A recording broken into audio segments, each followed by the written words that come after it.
আজকে মোটামুটি দেখবেন 50 উপরে মানুষের সুগার, ডাক্তারের কাছে গেলে একটা খাবারের তালিকা দিয়ে দেয়, রাতে এক কাপ ভাত আমি খেলাম, ডাক্তারের কাছে সুগারের রোগ নিয়ে গেলে বলে আর ভাত খাওয়া যাবে না, আপনাকে প্রত্যেক রাত্রে 1 টাকার রুটি খেতে হবে। যদি আপনি 5টা রুটি খেতেন, ডাক্তার কি বলে 1 টাকার রুটি খেতে হবে। সকালবেলায় অল্প 50 গ্রাম চালের ভাত, তার থেকে কত কম পাওয়া যায় কিন্তু হবে, তবে আপনার শরীর সুস্থ থাকবে।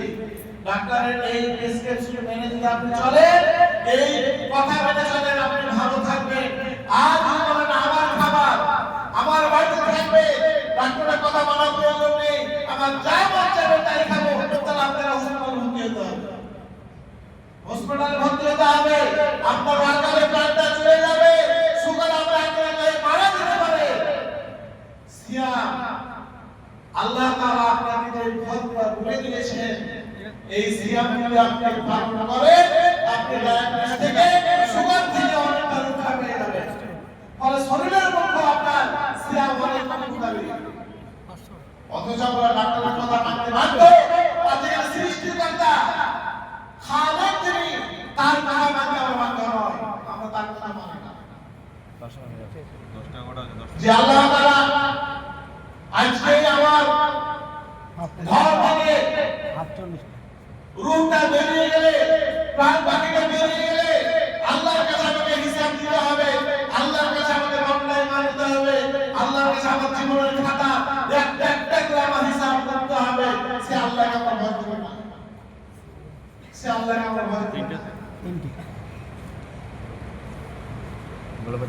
এশিয়া ঈদ আমাদের জন্য নয়, নারী এবং পুরুষ প্রত্যেকের জন্য ঈদ। একসাথে মিলেমিশে আমরা ঈদ উদযাপন করি। আজকে হয়তো আমরা বিভিন্ন মাধ্যমে ঈদ উদযাপন করি, আনন্দ করো।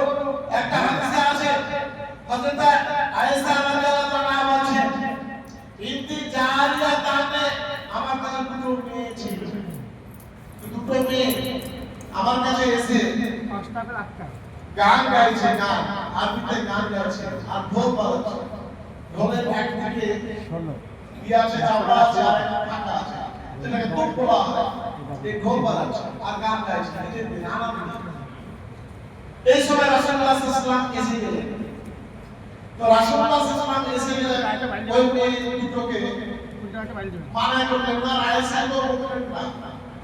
আল্লাহর নবী একটা চাদর ঢেকে উনি শুয়ে গেলেন, ওটা দিয়ে মুখ করে আর ওই মেয়ে জামাতে নাম গাইছে। কিছুক্ষণ পরে যখন আবু বকর সিদ্দিক রাদিয়াল্লাহু আনহু এলেন, আর আসার পরে রেগে গেছেন, আর নবী শুয়ে আছেন, গান গাইছে, নবী শুয়ে আছেন, গান গাইছে, এত বড় সাহস। আয়েশা রাদিয়াল্লাহু আনহাকে আবু বকর বললেন, কারণ তার মেয়ে বিটি হয়, বললেন হযরত মুহাম্মদ সাল্লাল্লাহু আলাইহি ওয়াসাল্লাম বলেন, তা ছেড়ে দাও, ওদেরকে আনন্দ করতে দাও। তার মানে বোঝা গেল ঈদের দিন যদি আমাদের ছেলেপুলে শরীয়ত সম্মত একটু এই ধরনের আনন্দ করে, তাহলে করতে পারে। সবাই না হাদিসে না হাদিসে না হাদিসে না করে আনন্দ করতে দিলে আমরা নষ্ট করে দিই। আনন্দ করতে হবে শরীয়ত সম্মত, কিন্তু ওই দেখবেন আনন্দ করতে গিয়ে আপনার প্রাণ চলে যায়। মোটরসাইকেল যাকে পাল্টালে পাল্টে বের করে বন্ধুদের দুই বন্ধুকে চাপলেন, আর একবার হাই পিকআপ দিয়ে দিলেন, রাস্তাঘাটে করতে করতে নিয়ন্ত্রণ হারিয়ে আপনি খাদে পড়ে গেলেন, আপনার প্রাণটা চলে গেল। এটা না আনন্দ নয়, এটা না আনন্দ নয় যে আনন্দ আপনার জীবনটাকে কেড়ে নেবে, এটা না আনন্দ নয়। এই পৃথিবীতে আপনার জীবনে একটাই, আপনি মরে যাওয়ার পরে তার একটা জীবন আপনাকে দিবে, তাই বলেন আপনি একবারে বেমরভাবে গাড়ি চালাচ্ছেন। আপনার দুটো জীবন আছে, যে মরে গেলে আরেকটা জীবন ফিরে যাবে। আপনাদের অনুরোধ করছি, প্রত্যেকটা জীবের একটাই জীবন, এই পৃথিবীতে একটাই জীবন। এই জীবনের মূল্য বুঝে আপনাকে চলাফেরা করতে হবে। বাই চান্স যদি আপনার ওই ঘটনা ঘটে যায়, আর আপনার জীবন ফিরে পাবেন না, শেষ শেষ। তবে খুব হিসাব করে আপনাকে এই জীবনে আল্লাহ আপনার মূল্যবান জীবনটা দিয়েছে, এই জীবনটাকে যন্ত্রে আপনার সাবধানে চলে আল্লাহর বিধানগুলো মেনে চলতে হবে। বেশি লম্বা করবো না। দানের ব্যাপারটা ঘোষণা করা হয়েছে যে সাহায্যটা আপনারা দান করবেন, দানের একটা হাদিস আছে। ইবনে আব্বাসকে জিজ্ঞাসা করা হলো, সুনিলা ইবনে আব্বাস আসাইতা মা রাসূলুল্লাহ সাল্লাল্লাহু আলাইহি ওয়াসাল্লাম, তুমি কি রাসূলের সঙ্গে ঈদের নামাজ পড়েছো? ইবনে আব্বাস বললেন, না, আমি হ্যাঁ পড়েছি। কেমন নামাজ? ইবনে আব্বাস বলেন, খারাজা রাসূলুল্লাহ সাল্লাল্লাহু আলাইহি ওয়াসাল্লাম, আল্লাহর নবী বেরিয়ে গেলেন ঈদের মাঠে। বেরিয়ে যাওয়ার পরে ফাসাল্লাহ, নামাজ পড়লেন, সুম্মা খাতাবা, খুতবা দিলেন। যেমন আমরা নামাজ পড়লাম এবং খুতবা দিচ্ছি, এই পদ্ধতিতে রাসূলুল্লাহ সাল্লাল্লাহু আলাইহি ওয়াসাল্লাম খুতবা দিলেন। ওয়ালা আযানা ওয়ালা ইকামা, আযান দিলেন না, ইকামত দিলেন না। অর্থাৎ তাদের নামাজ আযান এবং ইকামত ছাড়াই সম্পূর্ণ করলেন। সুম্মা আতা ইলা নবী ইলা নিসাই, তারপরে মেয়েদের কাছে এলেন। মেয়েদের কাছে এসে ফাওয়াদাহুন্না ওয়া যাকারাহুন্না ওয়া আমারাহুন্না বিসাদাকা, এবং মেয়েদেরকে ওয়াজ করলেন, উপদেশ দিলেন এবং সাদকা করার আদেশ দিলেন। কি তোমরা দান করো, তোমরা দান করো।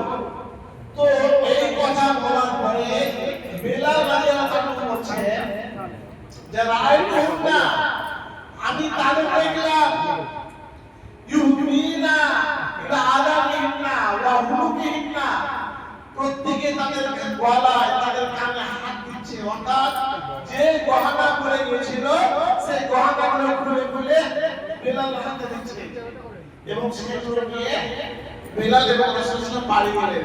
তার মানে এখান থেকে বোঝা গেল দানের যে ব্যাপার আছে, ঈদের ময়দানে দান করবেন উন্নয়নের জন্য।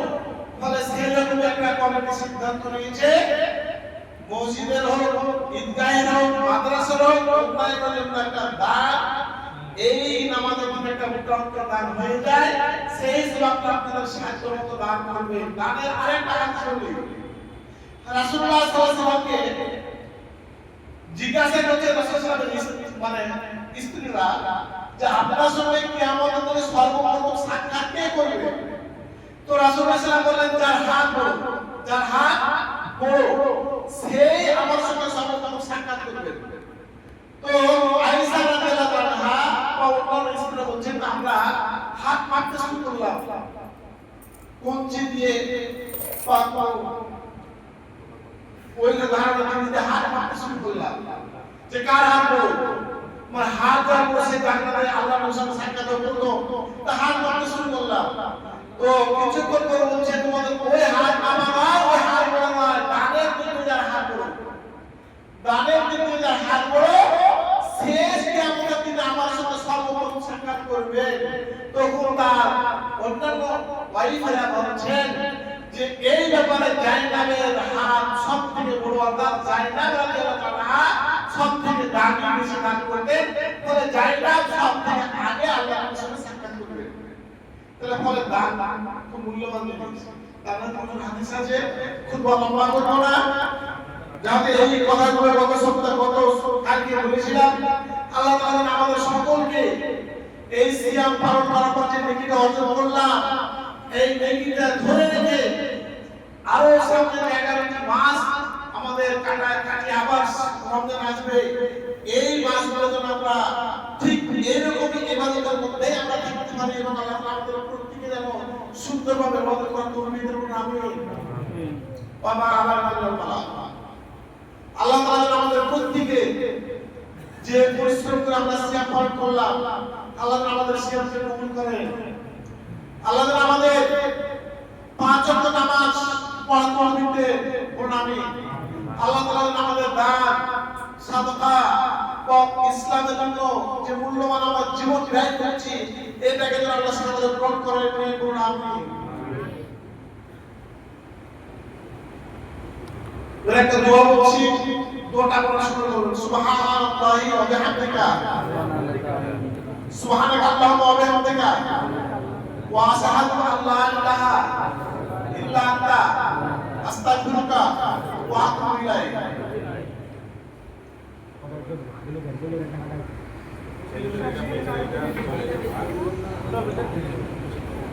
আচ্ছা,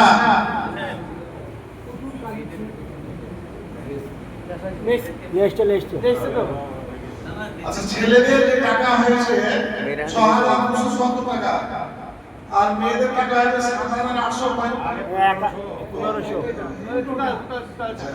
১৫৭৫ টাকা, টোটালে ৭,৮৪৫ টাকা। ছেলেদের আদায় হয়েছে ৬,২৭০ টাকা, মেয়েদের আদায় হচ্ছে ১৫৭৫ টাকা, টোটালে হলো